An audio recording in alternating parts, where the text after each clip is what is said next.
What? I said Malcolm alleged that some of Elijah's women were underage secretaries, and can you expound on that? Yeah, well, I guess they were because they were there. I seen them. I seen them myself. It's all true. It's all true. Good evening, messenger.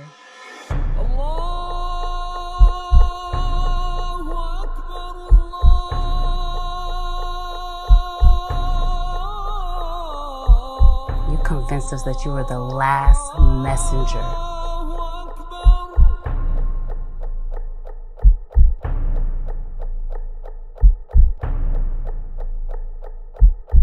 How many other bastard children do you have?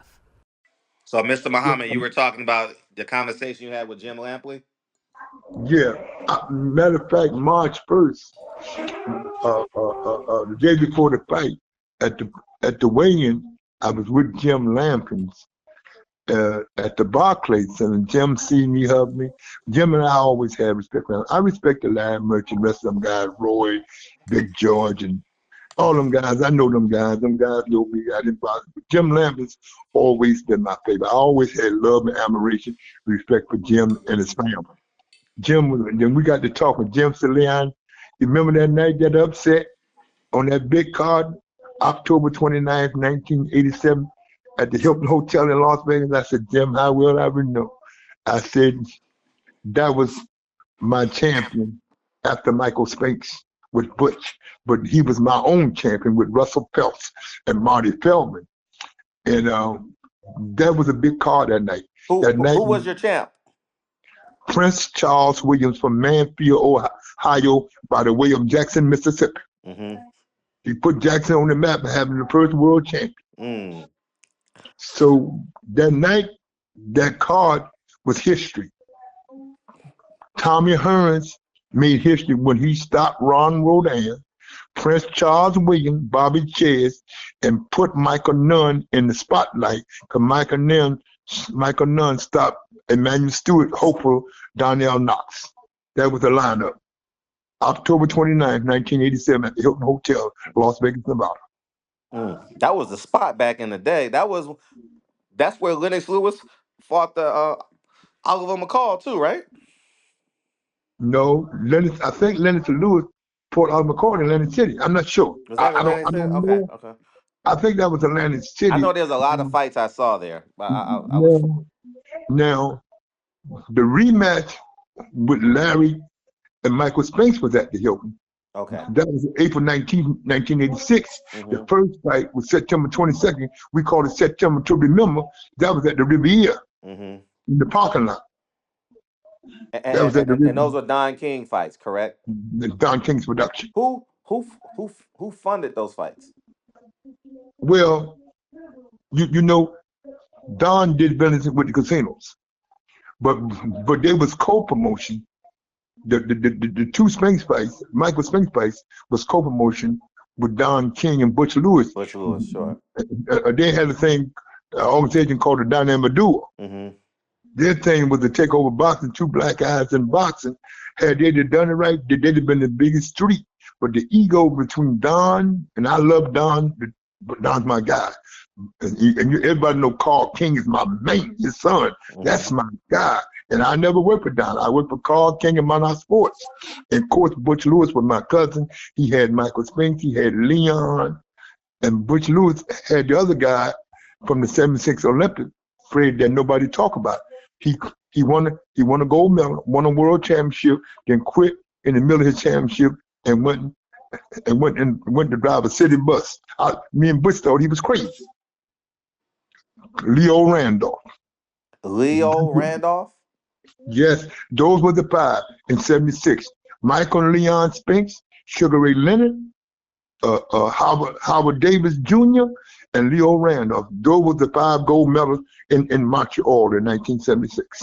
So take us to the Butch Lewis and Bob Arum trying to get Sugar Ray Leonard. Here what happened. Butch Lewis, may he rest in peace, Butch was my guy, and we was kids. His father, I got to give it to you, then I'll bring you up to top rank. Yeah, take your How we time. got Take to your time. top rank. Butch Lewis' father, we call him the boss. John L. Lewis had a used car lot in Chester, Pennsylvania, about 11 miles from Philly. Now, boss was a street guy. He went in the streets, he was in the car business, used car business, moving and shaking. Okay. Now, I would take all the hustlers that who was buying cars for their mistress or their wives or their sisters or brothers down to boss's lot. Boss would look out for me. He would tell me a few hundred here and there. He said, man, thank you for bringing the customers. Then me and Butch became tight. Butch, I married one of Butch's cousins. So, and Butch always had this idea that he wanted to be a boxing promoter. So Yank Durham, I want people to understand this, Yank Durham, who was Joe Frazier's manager and trainer, went down to boss's lot. I said, well, Yank, you ain't got to go downtown to the Italian boys that you know. Let's give Boss a play. So I took him down the lot, and that's when Butch, they were getting sparring partners. They were getting cars with Jimmy Young and all other sparring partners. Big Leroy Jones and all the other sparring partners working with Joe. So they got him called, got him from Boss. And Butch met Joe, and Butch always wanted to make Joe and Ali. So as the years went on, Butch and Joe got tight. So Butch became Joe road manager with Joe's band, the knockouts. And so one thing led to another. So what happened was Joe put, and I said that Joe put us in a position, because I was already hanging around the gym long before Butch. I was toting buckets, all the local shows in Philadelphia, the Met, the Spectrum, all that. I was already around the game, and with Benny Briscoe, Jesse Joe Harris, all the old former champions, hang around with Bob Montgomery, all the guys that were champion in the 30s and the 40s, Ike Williams, who fought Kid Gavilan, Ray Robinson. I was already hanging around them guys. So what happened was, we went to Herbert Muhammad. And Herbert Muhammad, he had the brothers throw Butch out the meat with no coat on. So I said, Brother Herbert, he all right. Leave him alone. So, and when Herbert straightened up, I said, Herbert, can't bother this guy, man. He was Jeremiah. When I said Jeremiah's name, they left Butch alone. I said, he was Jerry. And he's from Philadelphia. He live in Chester, but he's from Philadelphia. He don't eat no pork. He borrowed his meat from the Muslim butcher. So Herbert said, I don't care about that. I got Ali. So when they made the deal, Joe said, listen, if you want to deal with me, you got to bring my guy Butch on. A lot of people think Ali got us over the top rank, but it was Smoking Joe. Smoking Joe got us there. Herbert blessed it, but Smoking Joe and Bob would tell you, and Bob would tell you, he gave him, Joe the one really sealed the deal, even though Herbert blessed it, but Joe did the deal. And Joe's daughter didn't know the story. I'm telling you the story. Mm. So now y'all work. So now Butch Lewis is. What's his job? What year is this, by the way, so people can do their research? We was there for about 8 years before we left. What years, though? What years? We left in 1978, September 15th. Okay, so it's 1970 now. You guys are working with Top Rank and Bob Arum. What's Butch is the vice president of Top Rank.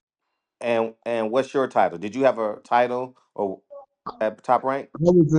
I was with Butch. I was Butch right hand in hand, and Butch had a guy on the cards. Butch made me the matchmaker. Okay. I was Butch's matchmaker for Butch's guys. Okay. So I heard it all, brother. Yeah, I know you was in there. Mm-hmm. You told Tony? You saw Tony? Oh yeah, but that's what happened. That's what happened, Greg. So And yeah. I'm getting to the part of the reason why we left. hmm Okay, we over there, and Butch went separate and got a promoter's license. So when we did, it was under Arum manager, but Butch convinced Jimmy Young to take the fight. When Ali fought Richard Dern, that was Butch's work because Butch had Richard Dern under contract. Butch signed Richard Dern to his promotion, Butch Lewis Production. We were still at Top Rank, but we was leaving because you got to remember we had Michael Leon and Richard Dunn. And in '78, when Leon beat Ali, and then when Herbert convinced us to give him the rematch, we knew that Leon wasn't going to fight Kenny Norton. We already knew this because we had Leon. So we said, Leon, you can't beat Kenny Norton. Ali is old. Give him a shot to make history. And Leon had got on that thing in Detroit. So we know we had Leon. And I said to the Malice, because we had Leon on the paper. So Butch made the deal with Herbert. We did the rematch. That's where the conflict come with us and Arum. Arum don't pay us. We still ain't got paid. Me and Arum talk about this all the time. Arum locked the money up. He put the feds on us. He know what he did, and I know what he did. So we left Arum. We didn't have a dime. And Ali will tell you the story, because Ali was hanging around us there. We didn't have a dime. Butch had a girl that was close to him. She gave us $40,000. We got on the phone and called Michael, and Michael come rescue us. And then we was off to the races. Michael Spinks. Michael Spinks. Because at that time, So how much did you pay Michael Spinks? now, see, that wasn't my job. That was Butch's Gotcha. job. I got you. I thought you would say that. Now let's I made backtrack so sure people. that Now let's backtrack so people, because I fully don't understand the language neither. So you said Bob Arum, let's say Top Rank. Top Rank sued you and put the feds on you. What does that mean? Take us through that. okay. Take us through that Oh, yeah, I'm time gonna period. take it good because it's gonna cost you. So listen to this. Here what happened was Am didn't do that show. What show? That show, the rematch in New Orleans, September 15th on a Friday night. So you people gotta listen up, man. I'm not gonna keep explaining this stuff. They can Google it. September 15th on a Friday night, 1978. And I'll tell you the reason why I remember that so much. Let me get my thoughts together. The fight was in New Orleans. The first fight in February '78, when Ali lost to Leon, I was at the Hilton Hotel. You just mentioned you saw a lot of old fights at the Hilton. Yes. And the rematch was in New Orleans at the Superdome. Am claimed us for duplicating the tickets. It wasn't Am's show. It was Don Hubbard promotion. Don Hubbard was a mover and shaker down there. He's still alive today. I'm going to get Don's number for you. He can tell you the story better than I can because they dealt with the finance with Am and all that. Don Hubbard was close to the governor, Mees, who wound up getting locked up in the feds for whatever reason that was going on in New Orleans. But he was the power broker. Don Hubbard, he's still alive today at 80-something. Matter of fact, Ali just told me today he ain't talked to Hub, but he said Michael Spinks talked to Hub. We call him Hub. His name is Don Hubbard. We call him Brother Hub. He had some real Louisiana gangsters with it. The late Moon, all them guys. But anyway, here what happened. The brothers was going to put Am in the bayou. There was a brother out of 25 named Thurman Perry. He went up with me, but his holy name is Akbar Muhammad. If you mention his name to Bob might jump on you, hit your side of the head in '93. Really? Because he saved Bob in 1978. He became a vice president at Top Rank, but him and Bob fell out. So everywhere Bob knew the history of 25, So Bob was a little leery of him. Everywhere Bob would go, he would show up. So what happened was Bob sees me, he waved me over. He said, "Hey, big captain, let me holler at you. I'm walking to the hotel." Cause I ain't talked to Bob. I always, hey, Robert Arum, and I keep it moving. So when this thing go off between him and Akbar, I'm hearing things. Akbar starts signing fighters behind him. Akbar starts signing fighters behind him back. You know a little fighter? I think he won a silver medal in '88 by the name of Kenny McKenzie. Yes, I heard the name. Yeah. Akbar signed him. He took the fighter's whole purse. This guy was 120 pounds. He jumped up on the chair and punched Akbar in the jaw and shook Akbar. I said, "Brother, calm down, man." Because Akbar had a lot of power in the street. He knew all them guys like Ali, Mustafa, Ak, and all them guys. He knew he would never kill him, but he knew the killers. Now, his brother was a real gangster, but Ak was a good fighter himself. So him and Am got into it. He the one that got Am out of New Orleans because we were gonna put Am in the bayou. So Akbar, and name is Thurman Perry. He lives in Newark right there. He's up in the 70s now. He retired, but I think Am's still paying him today. To the lawsuit they had. But that's what happened in New Orleans. And that's how the feds came involved, and we never got paid. They said we duplicate the tickets. Don Hubbard and all us, we were Southern gangsters. So Don Hubbard he said the goddamn pipeline with the Kennedy, they can't help you. You in New Orleans now, they can't help you. They can't save you. See, Don Hubbard was such a real player. He didn't care nothing about that gangster down there called Carlo Manzella. Some brothers didn't care about Manzella. They told Manzella, "We'll come get you. You play with the Muslims, we'll come get you. You better know our history." So that's because Ann was when Ann went to New Orleans, she was under the protection because the Kennedys opened the door for him. Right. Am know that I know what I know. But Am, in the last 20 years, I can say, he been paired with me. You know, he's older now. He look at the mistakes, the shit that he did to me and Butch. But you know, it is what it is, man. But see, Am was a lawyer. He could beat us on paper, but he could never beat us from the street standpoint because he didn't have the muscle.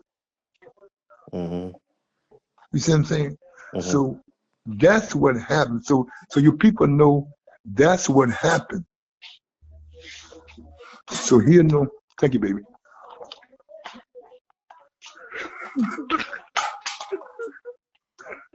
Hold on for them. Take my medicine. Thank you, Sharon. So that's what happened, Fred.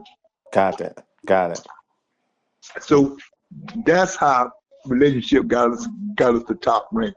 A lot of people want to say it was Ali. Ali played a part. Herbert blessed it, but Joe took us to the door. Smoking Joe Frazier. I got to give credit where it's due. Herbert and Ali blessed it, but Joe, got to remember, Bob had did a lot of fights with Joe Frazier at the Garden long before because he didn't do the fight of the century. Jack King Cook did that fight.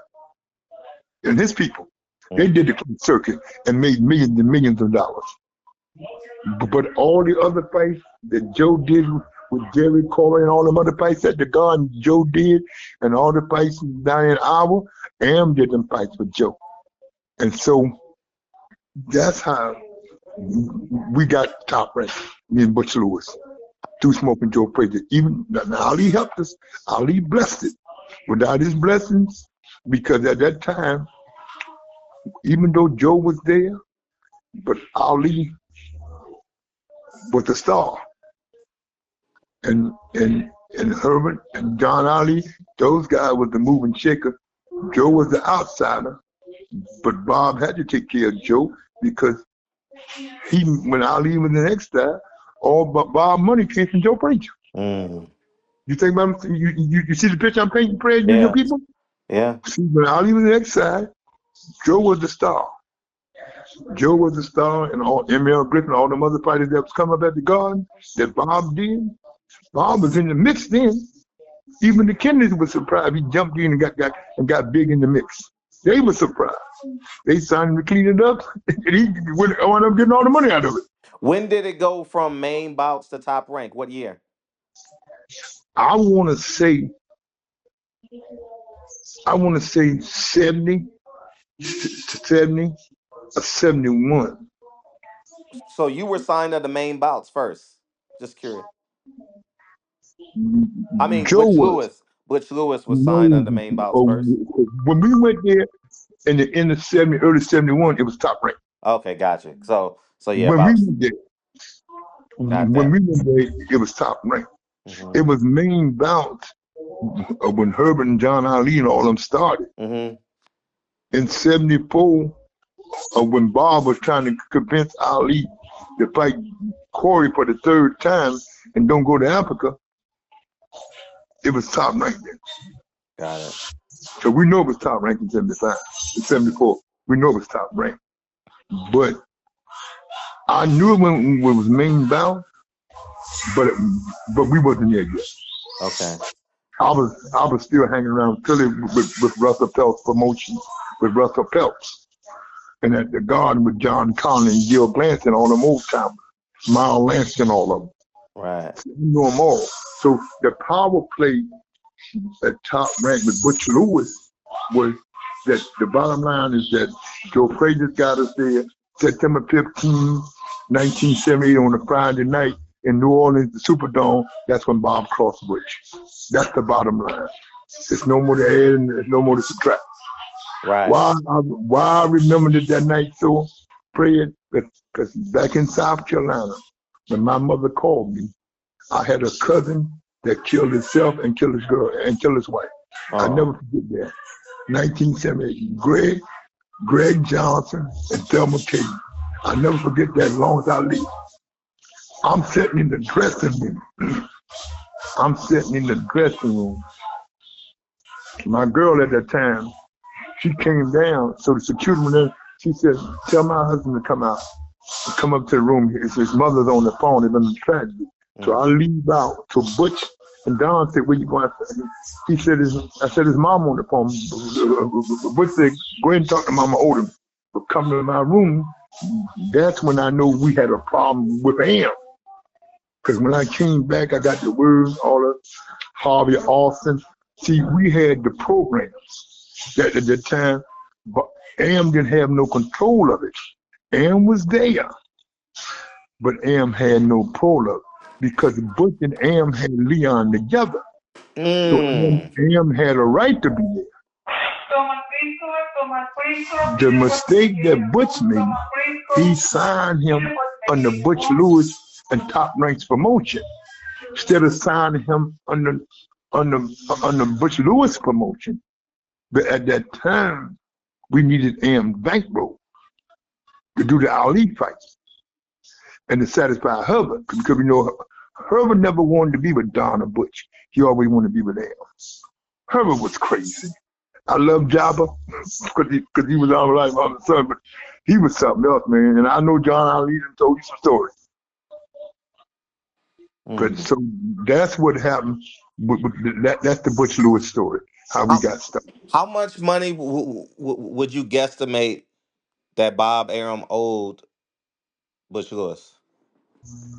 I want to say, man, in my personal opinion, from what I was told by different people, Butch's lawyers and guys that was around Butch.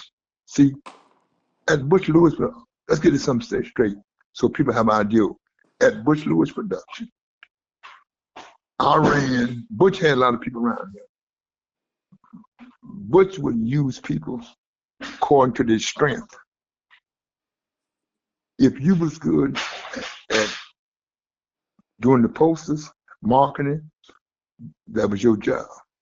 Butch knew I was good at running the street task force. And Butch let me get whatever, because plus I was family. So everybody in position, Tony Sutton's job was to get Mike up and get Mike on that road. Rabbi Lee, was to make sure he was good. He eat right. Percy Sutton, no, Percy Harris, he was the cut man. And plus he was a New Jersey State trooper. Ray Taylor and KC, all those guys were Newark cops. So that was Michael Spinks security, the real police. So we never had no regular guys on security. Butch had all Newark police guys around Michael Spinks. So that's why Michael was so successful, never had no controversy, because he had the real police with him. So you see how Butch ran Butch Lewis production? Yes. So to answer your question, I want to say pretty close to between 3 and 5 million. I put it at that. That I believe he owed Butch. Because we got paid from the first fight at the Hilton Hotel, February 15th of 78. At the Hilton, we got paid for that. Leon got paid for that. The rematch, Butch made sure Leon got paid. But our personal money, we didn't get nothing. Your what money? We didn't get no money. From your what? Your what money? We didn't get no money from Bob Arum. That's the bottom line. Okay, got it. Yeah, got it. So that's what it is. So trust me, please. Right. When we left New Orleans, we was broke. Had I not been in the number game and had my own personal money, we'd have still been stuck in New Orleans. You know, Hubbard would have got us back where we want to be. Don Hubbard's a good man. Hubbard's about 80-something now. He's still alive in New Orleans, Louisiana. I haven't talked to Hub in a while, but Ali told me that him and Michael Spinks talked. They talked to Hub. But we can't find our head of security though, Tony Sutton. Now, Fred, the last time I heard, I can't think of her first name, Tony's wife, she had a salon on Hayworth Avenue in Crenshaw. I don't know the name of the salon. I can't think of her first name. Her last name was Sutton, but she was married to Michael Spinks, head of security, Tony Sutton. In L.A.? In L.A. His wife had a last time she heard she had a salon at Hayworth Avenue in Crenshaw. I don't know the name of the salon. And I told you, and because my ex, I told you where she lived at. Right. And I haven't heard nothing yet. None of your people have responded. So I don't know what's going on with my family or Tony Sutton's family. But we hadn't heard from Tony. I heard from Tony's, from Michael's right-hand man, John Sookins. I heard from Sookins. He's doing well. I don't know if he worked directly for Lou DiBella, but he worked for that minor league baseball organization that Lou got down there in Richmond. I don't know what capacity he is, but he was with us 12 years with Michael Spinks. Right. Him and Rock Newman fell out. That was Rock Newman. He was something else. Was he? Listen, he hated Mirage. He stole Huawei from Mirage. Wait, Rock Newman? Yeah. Let's put a button on this. So, wait. Let's end it there. That's good enough. Right.